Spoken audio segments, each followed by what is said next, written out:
तो अर्जुन को एक बूढ़ा बंदर दिखाई दिया। अर्जुन को एक बूढ़ा बंदर दिखाई दिया। अर्जुन ने उस बूढ़े बंदर से पूछी, भाई तुम कौन हो? उसने कहा मेरा नाम हनुमान है। वही राम भक्त हनुमान? बोला हाँ। तो ये बताइए, जब लंका पर चढ़ाई करने के लिए प्रभु श्री राम ने सेतु बंधन किया, समुद्र पर पुल बांधा था, तो उन्होंने बंदरों की सहायता लेने की उन्हें क्या जरूरत पड़ी थी कि उन्होंने पहाड़ पर्वतों से पुल बनाया? अरे उस समय जब श्री राम के हाथ में धनुष बाण थे, तो क्या अपने धनुष बाण से सेतु पर पुल नहीं बांध सकते थे वो?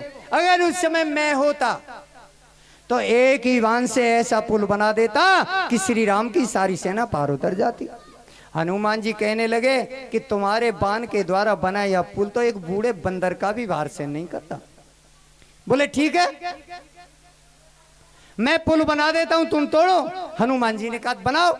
बस अपना गांडीव धनुष लिया। उसने गांडीव धनुष लेकर के जैसे एक बाण खींचा और एक ही बाण में उस नदी पर अर्जुन ने कैंची मार पुल बना दिया नदी पर। हनुमान से कहा तोड़ो। हनुमान ने कहा ठीक है।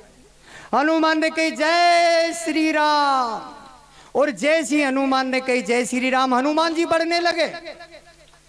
हनुमान का विराट रूप हो गया। हनुमान जी ने वहीं से उड़ान भरी जय श्री राम, और एक बहुत बड़ा पहाड़ लेकर के हनुमान जी आ गए जय श्री राम। अर्जुन ने कहा तोड़ो। बोले ठीक है। हनुमान जी ने उस पुल पर, जो नदी पर पुल बनाया था, जैसी हनुमान जी ने एक पैर रखो के तो एक पैर रखे और पुल कर गो चर, और जैसी पुल ने करी चल, और अर्जुन जो है भगवान श्री कृष्ण के शरणागत हुआ। हे प्रभु, हे श्री कृष्ण, मेरी रक्षा करना, ये पुल टूट नहीं जाए।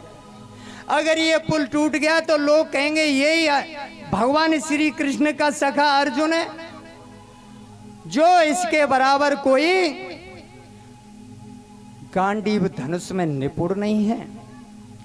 प्रभु मैं अगर ये पुल टूट गया तो किसी को मुख नहीं दिखाऊंगा।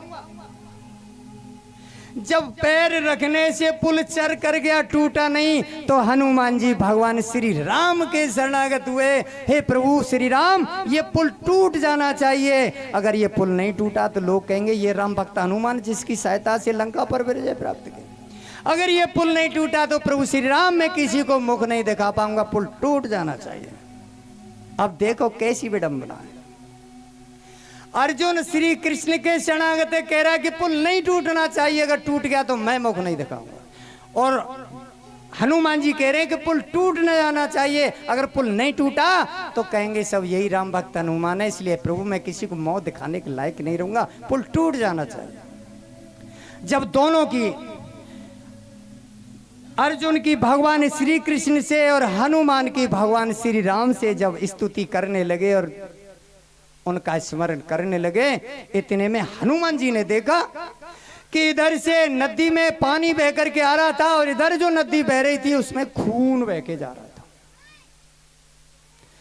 अब अर्जुन जैसे ही भगवान के भक्त हनुमान की दृष्टि पड़ी, हनुमान जल्दी से पीछे लौटे।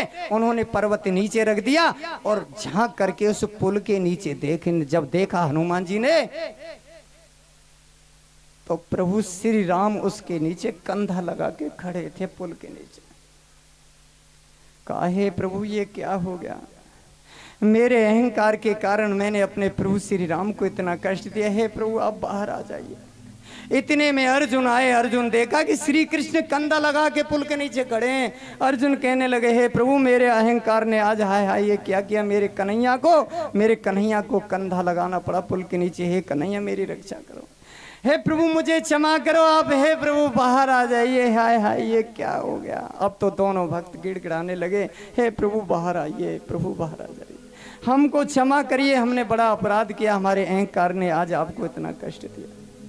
भगवान श्री कृष्ण बाहर निकल के आए, और जैसे ही बाहर आए भगवान श्री कृष्ण ने अर्जुन का हाथ लिया, हनुमान के हाथ में थमा दिया, कहा आज से कुछ समय बाद आगामी समय में महाभारत होने वाला है, और जब महाभारत होगा, हे हनुमान, तुम अर्जुन के रथ पर विराजमान होकर के, अर्जुन के रथ की ध्वजा पर बैठ करके अर्जुन की तुम रक्षा करोगे, तो मैं ये भार देता हूं। दोनों में मित्रता करा दी और हनुमान जी ने कहा, प्रभु मैं आपकी आज्ञा का पालन करूंगा। जब महाभारत हुआ था तो अर्जुन के रथ की ध्वजा पर हनुमान जी विराजमान थे।